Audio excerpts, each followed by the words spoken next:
Hi, everybody. I'm Dan Wells. I write horror, fantasy, and science fiction, and I talk about games on the internet.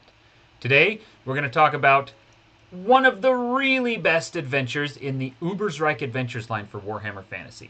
I really love Warhammer Fantasy, talk about it all the time, and what they're doing with 4th edition is that they have created this kind of core setting, the city of Ubersreik, that's explained in incredible detail in their starter set, and then they've released a ton of little mini adventures that all take place in and around it, so that it is easier then for characters to establish kind of a base of operations, that they know the city really well, and then they get to go around and do other things. This is one of the very best of those, and it is called If Looks Could Kill. This actually starts off just outside of Ubersreik, as the characters are traveling south down the river towards a place called the Grause. And they have been hired to help this developer guy named Rutger Reuter as he is trying to build a windmill next to the Grause. And there are, of course, lots of problems that arise from there. Let's take a quick look at this thing. I am not going to go into super crazy. I'm not going to show a lot of this because I don't want to give away secrets for it. But first of all, there is this little map that you can see down at the bottom. This is where Ubersreik, you go up the river to Ubersreik, then you come down, and it starts as the characters are actually on the river. They've already been hired, and then they come down, and they're coming right here to where they're building the windmill on the Grause, which is this big, huge lake. Grause in German means gray sea, so that's what they're doing here. And then there's a bunch of stuff happening. We get to know the boat, and I'm not gonna show you any more of this. Because I don't want to give spoilers. Like, if a player is watching, I don't want them to look at the background of what I'm talking about. Anyway, what I will say is this. The characters are hired to go to this place, and they quickly realize that the reason they were hired is because the workers who are already working on the project are very superstitious and are refusing to take apart a circle of standing Ogham stones that are said to be haunted. And so the characters are supposed to remove those Ogham stones themselves. Now, surrounding this, there is, of course, the potential of a real haunting. There is the dangers of just being on the river in general. And there is some kind of feuding going on between Rutger Reuter and his partner and their kind of site manager guy. And so all of these different characters, his partner is a woman named Johanna Stiegler, and their site manager, their kind of project manager, is Thulgrim, I believe his name is. He's a dwarf. And they're, working on this stuff. They don't necessarily agree with each other, and bad things start to happen.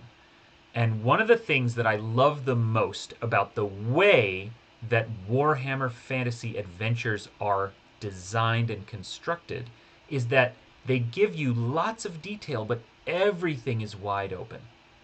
So, for example, and this is treading close to spoiler territory, uh, the main workers that you are working with on this, the other people that this group has hired are Strigani, which are basically like Roma. They are travelers, and they have their own culture that is a little different from most of the people in the Empire. Uh, One of them, this old lady, is a fortune teller. And early on, the very first thing that happens to you in the adventure, after you kind of talk to people and get on the boat and everything, is that the boat crashes and this old lady falls off. And you can jump in and save her if you want, but you don't have to. And everything that happens throughout the rest of the adventure will be changed based on if you were able to save this lady or not, if you tried to save her or didn't. There which is not to say that that is a key event that defines the adventure, because everything in the adventure is open ended like that. Uh, Most of what they're doing is giving you information and then letting the players do whatever they want with it. And if they save this lady, then some other things down the line will be easier and some other things will be harder. And if the lady dies, then some things will be easier and other things will be harder. Uh, you have the option of getting to know people or ignoring them. You have the option of exploring the surrounding area. You have the option of going into the town that's on the other side of the little bay of the Grouse and talking to them, or you could just stay and get to know the Strigani and the people running their little thing. When monsters show up later on, you have a lot of different ways of dealing with them.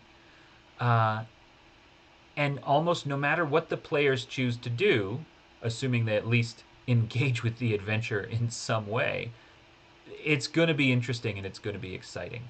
And so, kudos to Cubicle 7 for their adventure design, I guess is what I'm saying, because it's very open ended while still feeling structured. It gives players a lot of stuff to work with, people to interact with, clues to find or ignore, and then a lot of player choice. They're never really railroaded into anything. The one exception in this adventure would be that there is a monster that the adventure kind of hinges on them deciding to go and hunt down. And so there's a pretty sizable reward offered. And most groups are going to be like, yeah, let's go hunt this monster down and get this big reward. But if they don't, then I guess the adventure just ends because they're not doing anything that they're supposed to be doing.